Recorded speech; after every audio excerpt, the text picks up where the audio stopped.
Probably everybody played or heard about the Resident Evil series, where you play as a fearless agent who gets rid of brainless zombies. The franchise immediately became a huge success, so Capcom, working on another part of the game, sent a small team called Team Little Devils to Spain to gather source materials, inspiration and maybe even a real zombie for the next Resident Evil game. Luckily there were no zombies, but the team's findings were enough to bring fresh insights to the company. Instead of the relatively slow-paced shooter, they wanted to add more action to their new game, where the main protagonist Tony Redgrave would hack and slash monsters left and right. Capcom didn't feel like adding more action to the Resident Evil franchise, and eventually the idea was transformed into the brand new franchise, Devil May Cry, where Tony Redgrave was renamed to Dante, alluding to the Divine Comedy by Dante Alighieri, where the author himself is guided by the Roman poet Virgil through the three realms of the dead, in other words, through hell. The combat system was shifted from the Resident Evil series shooter to a much more active slasher, thanks to a bug that was found during playtests in another Capcom series, Onimusha, where the main protagonist could lift enemies in the air and keep them there by slashing their poor asses. So, in a nutshell, Devil May Cry was inspired by many factors, but thanks to Hideki Kamiya and later Hideaki Izuna and many talented people, a new hit was born. The Devil May Cry series includes 6 games, 5 installments made by Capcom and another one from Ninja Theory, which was intended to be a franchise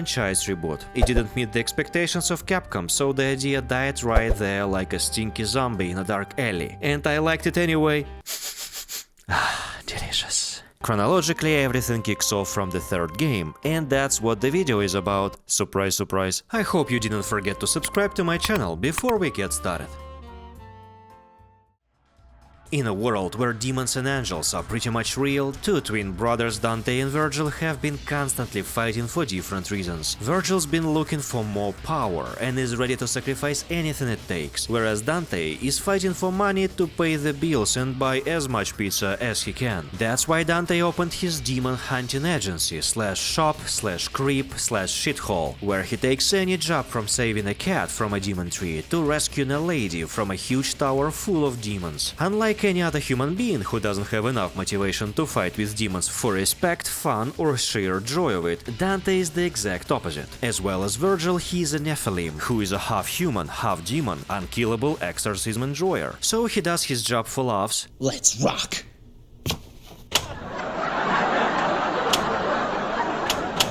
Crazy weapons he gets as a reward and later sells for pocket change. Hey! Saving the world and then getting paid a teacher's salary. Damn, inflation hits hard, man. And also he does it for those weird letters showing up after any action he does, announced by a brutal male voice. Sorry, not open for business yet. Badass!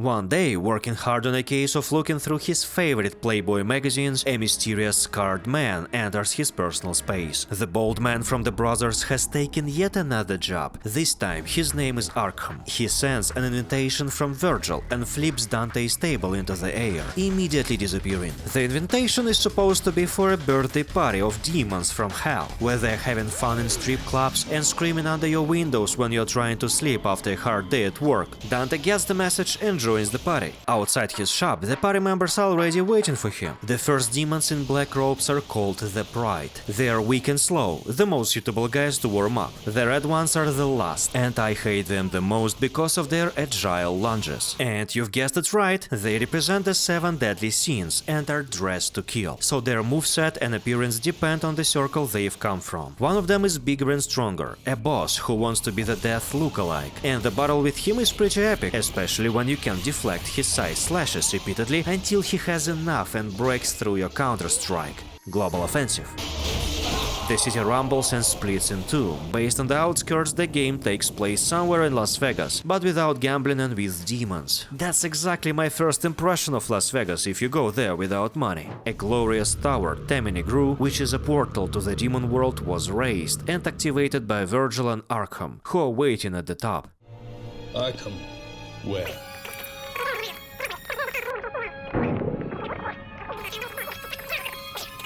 That's none of my concern. Virgil needs Dante for one special ritual. However, Dante hasn't even entered it yet, so I must start from the entrance, where a mysterious woman wants to infiltrate the tower too. By the way, in cutscenes we can see numbers which indicate the number of the next mission. Then Dante has to go through the ruins of a local bar and strip club. I guess demons really like that place as they left everything untouched. In the bar, I acquire one of a few man-made weapons at Dante's disposal, a shotgun, extremely powerful at close range and epic looking at any range. Also, by killing demons and breaking the bottles in the bar, Dante gets souls, which he can use to buy new abilities in demon shops I can find around missions. Does it mean that alcohol is a devilish creation? But then how about tables and chairs? It's all from the devil? Going through the bar, I enter the strip club where I am met by local bouncers, the Sloth. They're relatively slow and, well, lazy, but can teleport behind your back to strike. And what really struck me is that Dante can use the dancing pole to swing around and make money like in real life. Through my blabbering, Dante finally gets to the entrance of the tower. That's where he meets Cerberus, a three-headed dog covered in ice that guards the gates. First you need to break the ice, but Dante did it for me. Leave now, mortal!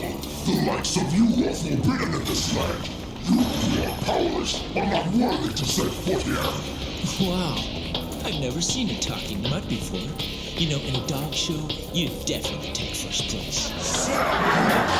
Although you can damage the flesh of the doggy, you can cut its heads off, which pisses it off and it gets faster. Despite the cold welcome, Cerberus admits the inhuman power of Dante and grants its soul as a reward. Taking the soul in his hands, Dante absorbs it into a three-rod ice nunchaku.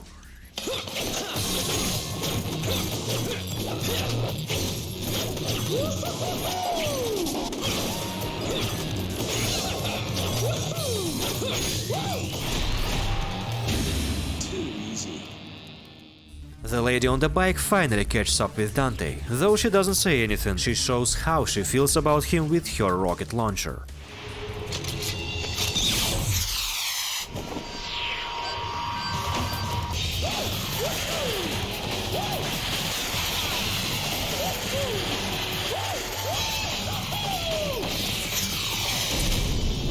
They don't really exchange even a couple of words and Dante enters the tower. However, Arkham and Virgil already know about the uninvited guest and Arkham steps out to stop her. Acquiring two guns and two kinds of swords allows me to swap between them on the go to be even more stylish. Trying Cerberus in a fight gives an impression of an extremely close-range weapon, and in fact it is. It's also useful to stagger enemies in front of you and deal a good deal of damage in a matter of seconds. Moreover, there are different stone statues around the game which can be destroyed with style by a specific weapon of color. That's why this particular statue is glowing blue and can be cut only with Cerberus to get a fragment of a blue orb that increases my health bar. From time to time I'll stumble upon chunks of crystallized souls and they can be hit with any weapon, but the faster you slash it, the more souls you get. On the souls I've collected I buy a few new moves for Dante's Sword Rebellion and most importantly a double jump which lets me reach secret areas to find more souls or areas with secret missions where, as an example, I need to kill enemies as fast as I can or never touch ground by jumping from head to head of enemies. Each mission gives a pleasant bonus of another fragment of a blue orb.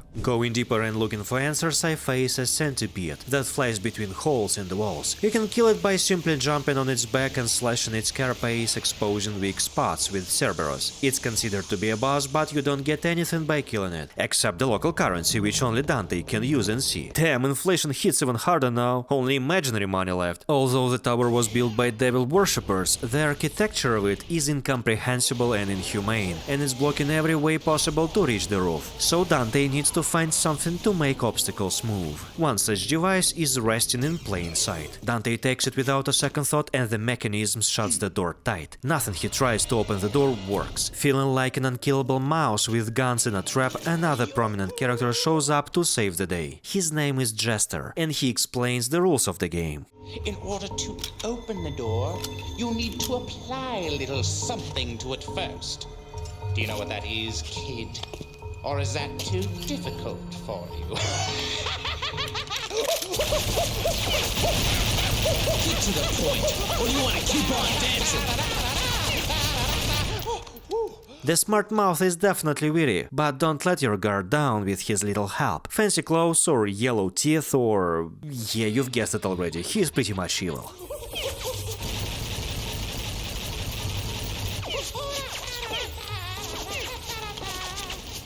Dante has the key to the generator of this structure now, and he can go anywhere he desires. The clown thanks Dante for help with activating the building and sends him a cute little gift, a chalice with blood inside. The blood revives gargoyles that can't be hurt with a sharp sword, instead it splits them in two. Bullets, on the other hand, turn them back to stone, and only then they can be crushed. They're not much of a threat, but can be a nuisance sometimes. After I've collected scraps of souls from my gift, Jester invites me to his personal domain for a dance. Welcome to hell! He's rather an easy money source than a boss, because he usually just stands and throws his big balls at me. By the way, speaking of balls, have you seen my red balls? Next to the health bar? They show the current level of the style you choose before every mission. My go-to style is Swordmaster. It allows me to expand my moveset of melee weapons with the press of a button. Did you see that ice spikes going from the ground? That's one of the special actions of Cerberus. Or when I use Rebellion, I can throw it at my enemies or perform a windmill-like spin to keep enemies in the air and keep the style ranks high. I feel like playing without this style doesn't reveal the full potential of melee weapons, and let me tell you, the most fun I experienced was thanks to Swordmaster. Another extremely helpful style is Trickster, which makes you swift like a bullet to dodge attacks of the toughest bosses. And you can run on walls as well, but for about 10 years of playing the game I've never found out why you'd need wall running. Then goes my second favorite style, Gunslinger. One of the coolest styles which saved my ass many times. What can be better than turning your guns ebony and ivory into miniguns, so you can erase enemies out of existence in the blink of an eye. The last style, but not the least, is Royal Guard. You become an immovable object to block enemy attacks to build up energy, and when the time is right, release the energy right into the demon's face. Even though your gameplay becomes more passive, it's an incredibly powerful style that takes time to master and learn enemies to block their attacks perfectly. But once you learn it, nobody will move you away. After the tower has been activated, I can move forward and eventually face two guardians, Agni and Rudra. Their gist is that they're talking heads on the hilt of the swords, yet they still can control their bodies. They possess the power of wind and fire, and they are their own weak spot, because being too close they can injure each other. Once Agni or Rudra is defeated, they take the power of their fallen mate and keep fighting, but way fiercer. After a few tries and being mortally wounded, somehow I land the killing blow and can progress on my way. Having witnessed the true power of Dante, they don't wanna stay behind without a master. They ask him to pay some respect and take them. Dante agrees on the condition that they keep their mouths shut.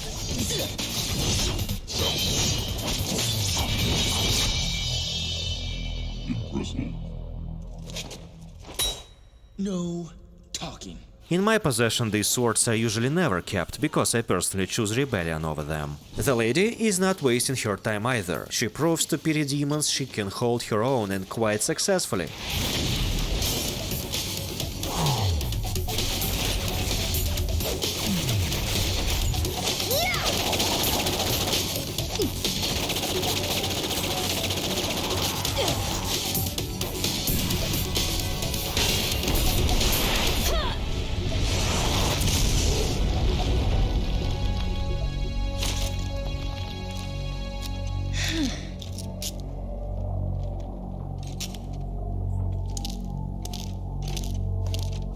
Dante comes to a bridge with 3 doors. Each path leads to a challenge of a different kind, at the end of which will be a key to open the way. Only 2 keys are enough to pass on, but if you are bold enough to obtain all 3 keys, not only do you open the way, but get a laser gun, Artemis, as a reward. It shoots bolts of energy at a few targets simultaneously, and at right hands it might be deadly, but I have the hands of a 60-year-old grandma with arthritis, so I usually leave this weapon on a shelf. After the tiresome fight, the explosive lady takes a break. And that's when the bold creep Arkham shows up to teach her a lesson. By pointing a gun at Arkham, the lady doesn't seem too happy to meet him, despite the fact he is her only relative alive, her father. She shoots at him repeatedly, but his quick reaction allows him to dodge every bullet, and moreover stand upside down like a vampire. Such a greeting pisses Arkham off and he throws her off the edge. She doesn't plunge to her death though. Dante catches her so gently it doesn't dislocate anything in her body. But they say chivalry is dead, and I I guess I know why. She shoots Dante in the head and keeps falling down until she uses her rocket launcher to save her life. She's surprised to learn Dante is a demon too. Then what did you expect? Killing a person for saving you? What's your problem? One hole in the head, a few secret missions and puzzles later, I finally reached the top of the tower. Virgil is menacingly waiting for Dante under the rain. Without a single explanation of why it is all for, they start fighting. For this battle, I choose the trickster style to be able to dodge Virgil's attacks. And anyway, he beats the hell out of me. By the way, only after 10 years do I notice that Virgil gets Dante's slick hair after getting enough damage. At some point, Dante loses grip of his sword and Virgil finishes off his twin brother.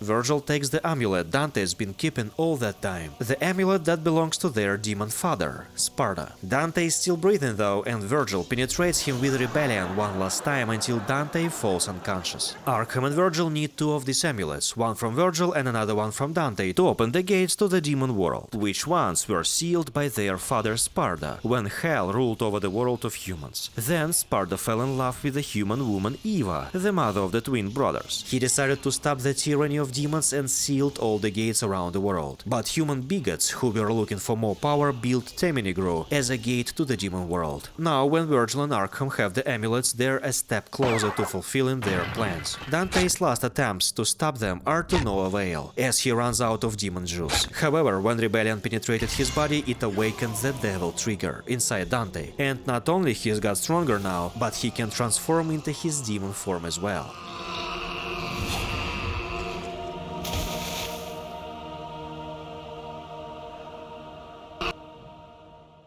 Feeling reborn, Dante is ready to move mountains. He supposedly always has a plan and jumps from the tower. Bye, have a great time.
After breaking a few laws of physics and speed limits in Teminigru, he gets swallowed by the flying Leviathan, which is protecting the tower. By the intestines of the humongous creature, it becomes clear that it's eating school buses, ships, and even the Eiffel Tower.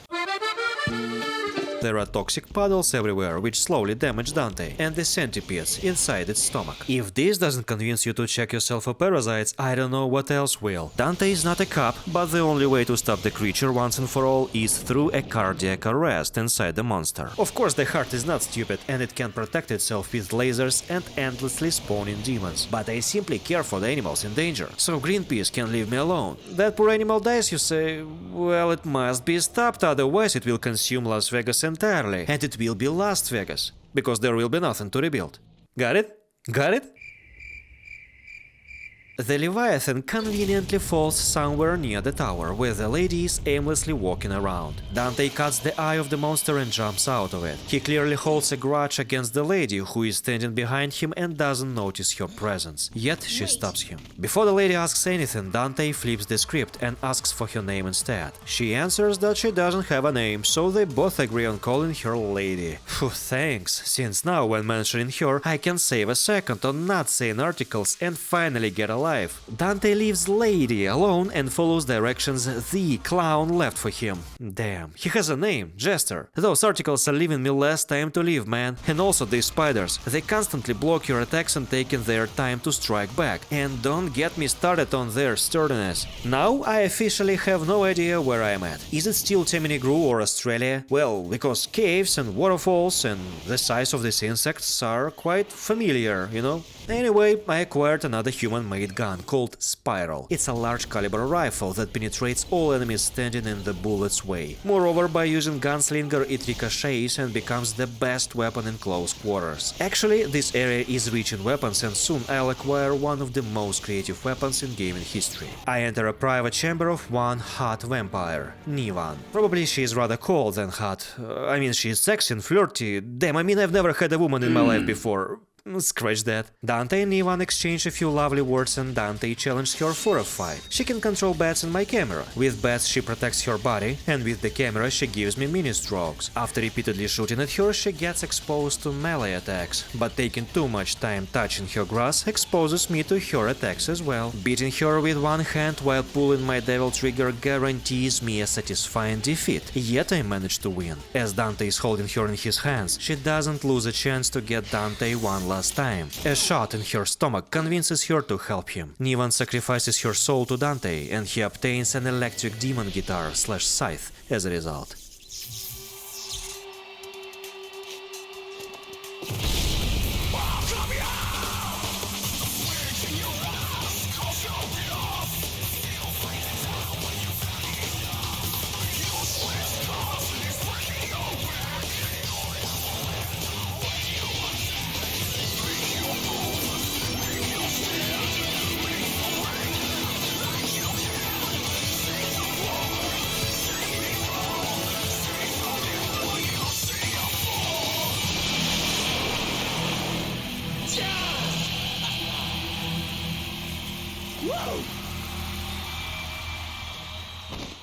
I start to believe Dante transforms souls into what he wants to see, like it happens with Cerberus and Nivan. I mean, who wouldn't want to play the guitar in their teens? This weapon is complex to operate and is designed for multiple targets in the battle, but its trade-off is a deadly combination of electric attacks and hunting bats. Its attacks are heavily dependent on the right position of your analog stick, and twitching it here and there will do the trick. Sometimes in a battle it gets so crazy I don't even understand what's happening anymore, but when the dust settles I can be sure nobody stays alive. The best part of the guitar is that combining it with the devil trigger lets you fly. The longer the devil form lasts, the more chances you have to become a Boeing. I mean, who in their teens wouldn't like to be a Boeing? Meanwhile, somewhere in the depths of Teminigru, Virgil and Arkham open the last door to perform their ritual. Before they step inside, Virgil shows his true nature. He knows that Arkham didn't kill his daughter, and at the same time, Arkham managed to sacrifice his wife a long time ago to get demon powers. Virgil questions his accomplice's right to become stronger and sees weakness in him. He strikes him with his sword Yamato, and Arkham, while barely breathing, asks Virgil if he deserves to be stronger too, as he is partly a human still. Shut up.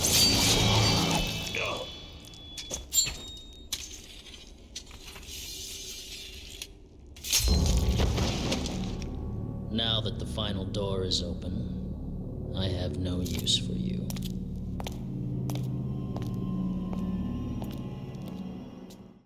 Arkham is not dead yet. He's made it to another room. While lying in a pool of blood, Lady and Dante meet again. The lady thinks Dante killed her father because he's a demon and demons are bad. She doesn't listen to anything Dante is trying to say and starts shooting at him. But he is simply mocking Lady. He consistently shows Lady that he doesn't want to hurt her. Then she opens up about her father's past. To become the devil, he butchered her mother as well as many innocent people. Lady was looking for revenge in that tower, and seeing somebody else take her father's life renders her mission useless now. Dante doesn't give a damn about all that and leaves them both alone. When he quits, Arkham shows some signs of life. He calls the girl nearby Mary and explains why he did all of those atrocities. He was manipulated by a devil inside him, the devil called Virgil, who made Arkham take the life of his own wife and start the ritual of opening the gates to the demon world. Before his very last breath, he urges Mary to stop Virgil and keeps saying that he regrets every vile thing he's committed. Arkham remembers his wife one last time and dies. Mary pays the last respect to her father and goes looking for Virgil.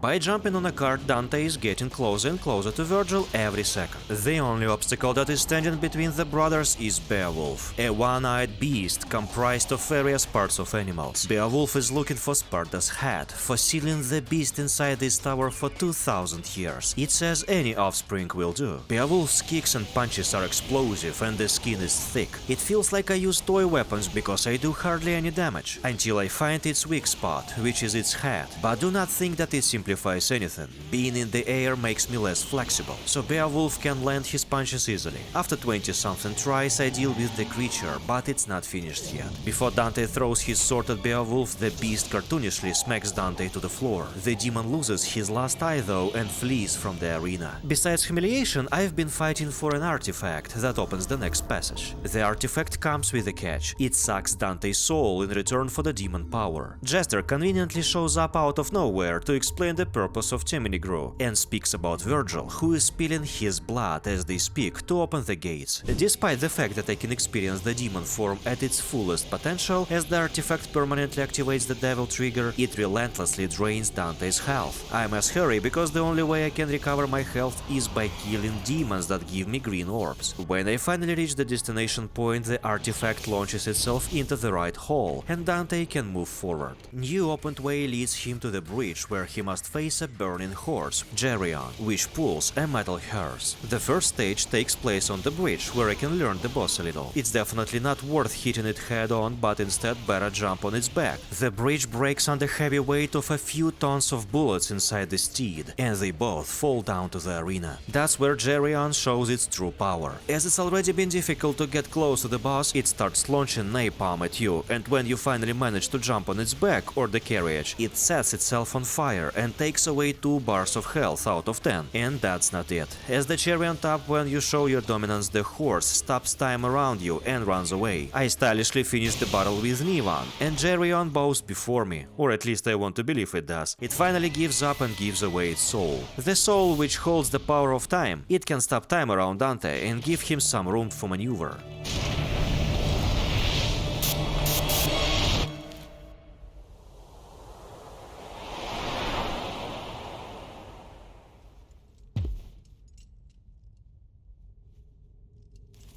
And that was the last time I used this style in the cutscene. At the same time, Beowulf is following, as it thinks, the stench of Dante, but faces Virgil instead. If for me it took many attempts to beat the beast, Virgil does it for a split second. He cuts Beowulf's head in 4 pieces, and after gets his soul and a new weapon, which I should have got, he desecrates Beowulf's body to test the power of the weapon.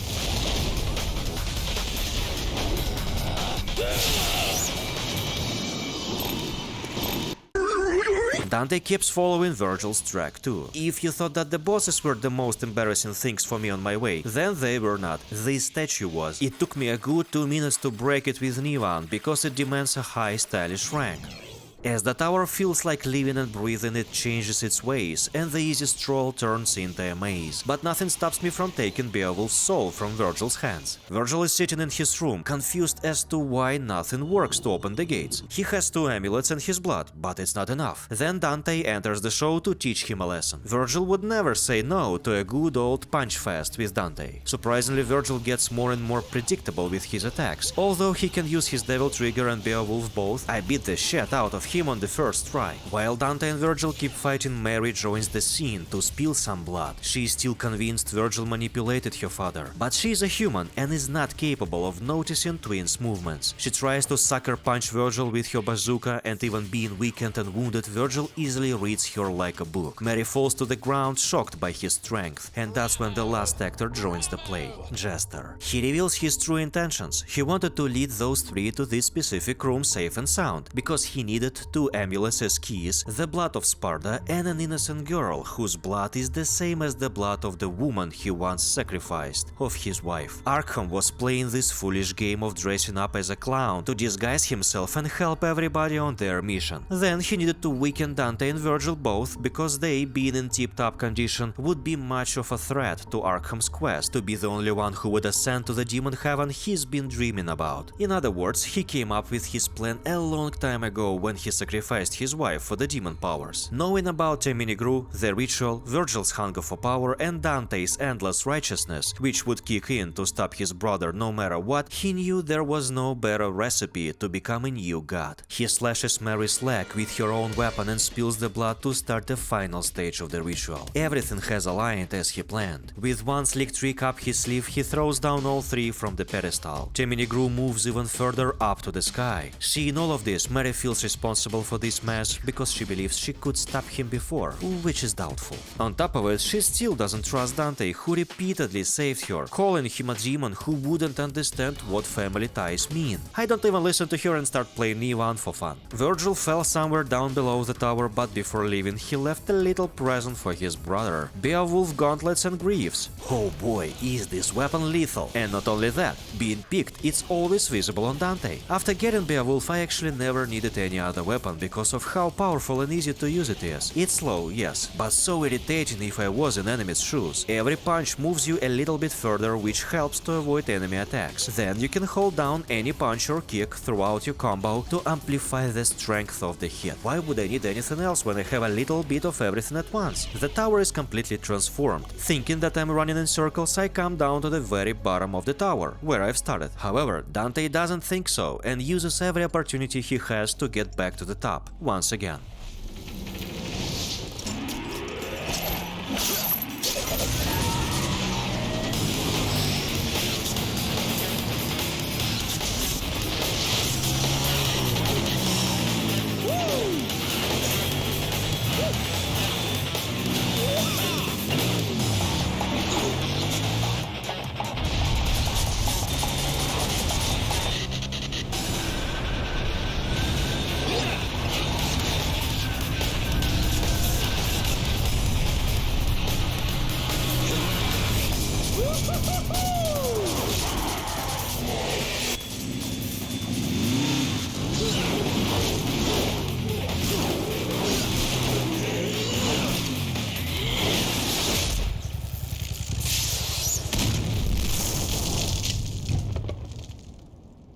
When Dante safely lands and survives the explosion without a single scratch, the tower balances my power out and introduces new enemies, the Fallen Angels. I'm sure most players would agree with me, these guys are the most annoying enemies in the game. They're always up in the air, waiting for the best moment to thrust with their swords, and at the same time covering their real face behind armored wings. Then, after I'm done with those bastards, the tower starts playing mind games with me by changing paths of previously traveled roads and keeps me away from the top for as long as it possible. That's great! The longer the mission, the bigger paycheck will be waiting for Dante. Unfortunately, Arkham succeeded in opening the gate to the demon world that would bring destruction and despair to the human world. But again, what's the difference? I thought it was already happening. Anyway, he gets ascended to the demon world, while absorbing the power of Sparta. Dante enters the Divine Library, where the Divine Lady is not giving up hopes of stopping her father. She's pointing her guns at Dante again, and he finally gets pissed at her stubbornness, and rightfully so. He challenged her for a fight to prove one last time this job is impossible for her. She is mostly running away and is trying to block my attacks, and she can block all she wants, yet Dante's sword slashes through her rocket launcher and damages her. She is not a threat and leaves only a few scratches on Dante before running out of bullets. Being trapped in his inescapable female trap that would make any Japanese girl melt, Mary accepts her weakness and gives up on the revenge. Dante says that he has feelings too, and he knows how it feels when your family does something stupid and then you have to clean up the mess. He promises that he'll stop Arkham because Lady made Dante realize why he is in this tower and what he must fight for. As a token of gratitude, Mary lends Dante her rocket launcher, Kalina Ann, named after her mother. Everything I can say about this is that it's explosive, cool and all that, but have you seen Beowulf gauntlets? If you hold down your attack, it can deal more damage, and then you can fly in. Meanwhile, Arkham is in the vast realm of hell, going upstairs to acquire the final key to leave humanity humanity behind and become God, the legendary Sword of Sparta, which breaks ties with mortality and humanity. His appearance changes, so much so that he resembles Sparta now. Between Dante and the demon world there is only one last guardian left, his evil doppelganger.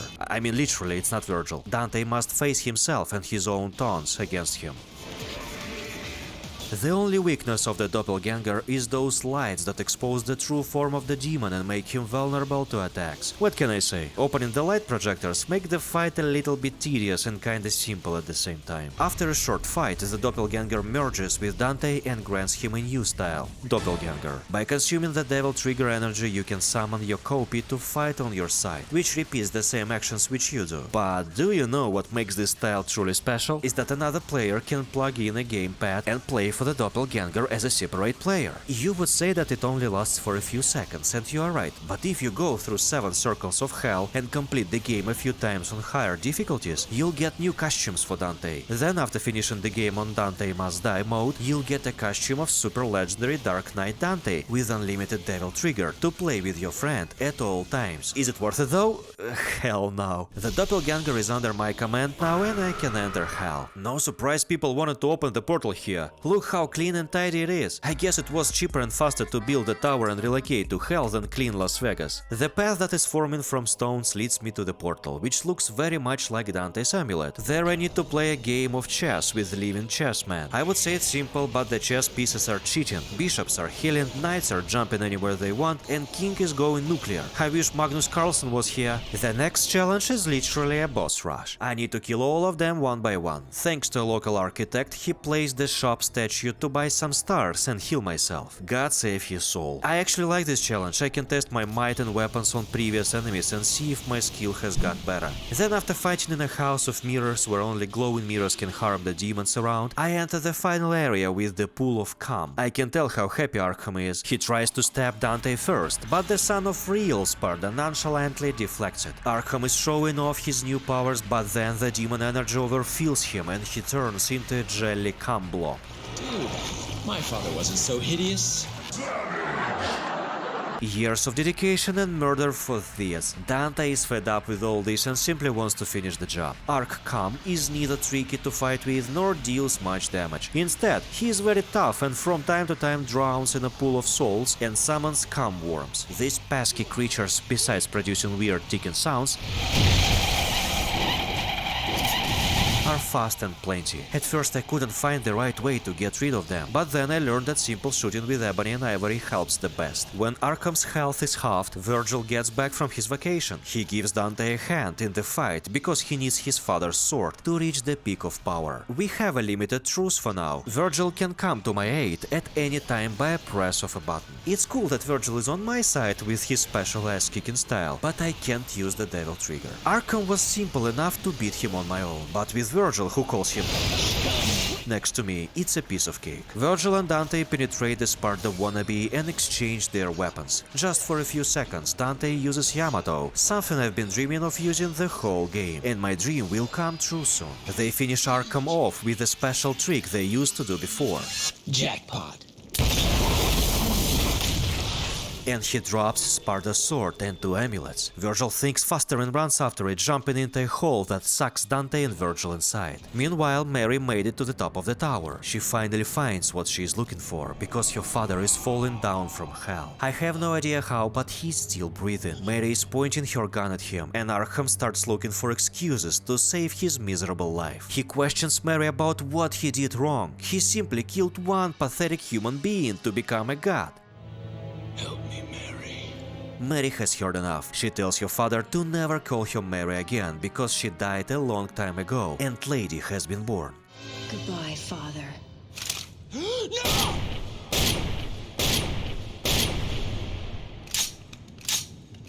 She erases her past by erasing her father from existence. Although Lady promised herself not to cry, she can't help but do it. Unlike her father, she's a human after all. Her mission is finally done, whereas Dante must face his own twin brother one last time until their rivalry is resolved. Virgil grabs Sparta's sword, but for the magic to work he needs Dante's amulet and then he'll be the strongest. And then what? Dante asks him as well. I guess Virgil hasn't thought it over yet, he only needs more power. Dante's trying to explain that they already already strong without any amplification because they have the soul of their father. Yet Virgil doesn't buy it and gets ready for a fight. Fighting him for the third time helps me read him like a book. The deadliest feature he's got is his Devil Trigger combo that staggers you in the air and makes you unable to dodge it. So, reasonably, when he's in his devil form, you'd better run. Otherwise, use Beowulf and stagger him instead. He can't do anything about it. Dante.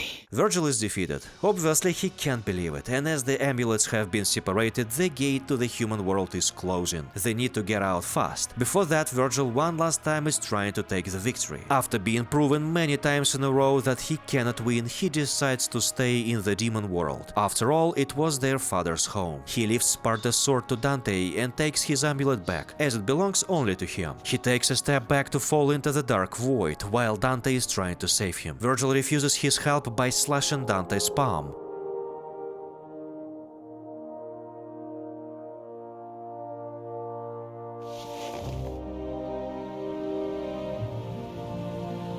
Dante takes his father's sword, the amulet, and returns to the human world with the family relic. At the same time, Lady made it out of the tower in one piece and is mournfully looking at the low poly ruins of a once beautiful city.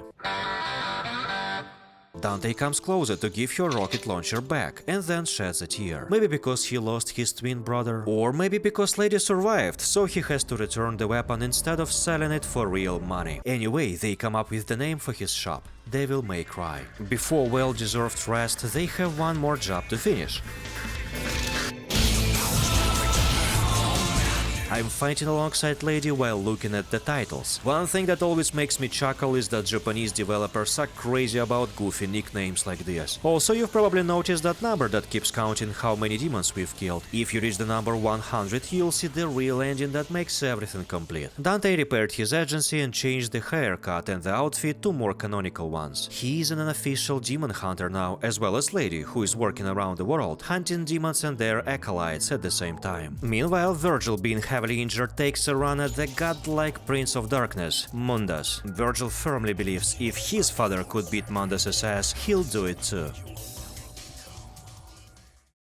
The game is complete. Hardcore gamers can push the envelope of their skill and try harder difficulties like Heaven or Hell, where everybody, including Dante, dies from a single hit. Additionally, my dream comes true and I can fight with Yamato in the hands of Virgil. In other words, you can complete the game with Virgil now, without any cutscenes though. Another remarkable mode that will test your patience and skill is Bloody Palace. It's a spacious arena of 10,000 floors. On each floor, you'll face stronger and stronger enemies, until you'll finally see regular demons which can use their Devil Trigger to be way tougher and resilient to attacks. By entering the fire portals you can finish it faster, but after every 10 floors you'll have a random boss fight. You'd better pray harder to avoid Beowulf at all costs. What's more, Devil May Cry 3 release on Switch was completely overhauled, where for the first time ever the co-op mode was officially included in the DMC franchise. Instead of going through 7 circles of hell in the vanilla version, you can pay about $20 and change styles in fights at any time, playing for Dante, as well as playing together with your friend as Virgil or Dante fighting through hordes of demons in Bloody Palace. Back in my PlayStation 2 times, I had been dreaming about that opportunity to play together with my friends in DMC3 and not take turns after each death or mission, which we used to do instead. So I think I've covered everything I wanted about Devil May Cry 3. Chronologically, the next part is going to be Devil May Cry 1, and after that the 4th game. I'll skip the 2nd game because it doesn't bring anything new to the franchise and it sucked ass so hard that even Capcom disavowed it. They say real gamers never skip Devil May Cry 2. Well, if I wanted to see a snorefest, I'd rather watch the 2nd season of the House of the Dragon and get a nice nap. Leave a comment about what your favorite DMC game is and why. And please give a like and subscribe if you've made it until the end. It really motivates me to make better content. Thanks for watching and see you in the next video. Bye!